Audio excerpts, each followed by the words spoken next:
We'll guide you through how to use VS Code keyboard shortcuts to boost your productivity. If you find this helpful, consider subscribing and liking the video. First, open Visual Studio Code on your desktop. One of the most essential shortcuts to know is for opening the command palette. You can press Command-Shift-P on a Mac or Control-Shift-P on Windows. This lets you access a wide range of functions without ever touching the mouse. When you want to open a new file, just hit Command-N on a Mac or Control-N on Windows, which makes starting a new project super quick.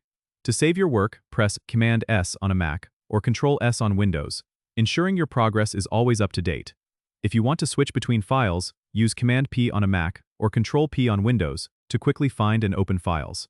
For multi-cursor editing, which is a real-time saver, press Option-Click on a Mac or click on Windows, letting you edit multiple lines at once.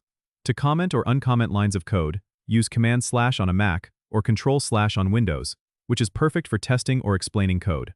If you need to search within your project, Command-F on a Mac or Control/ on Windows will bring up the search bar, helping you find exactly what you need quickly.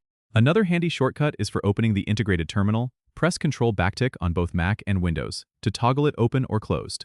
Knowing how to navigate your code efficiently can make a big difference in your workflow.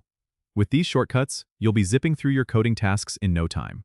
Remember, the more you use them, the more intuitive they become. Don't forget to subscribe and comment if this helped you out.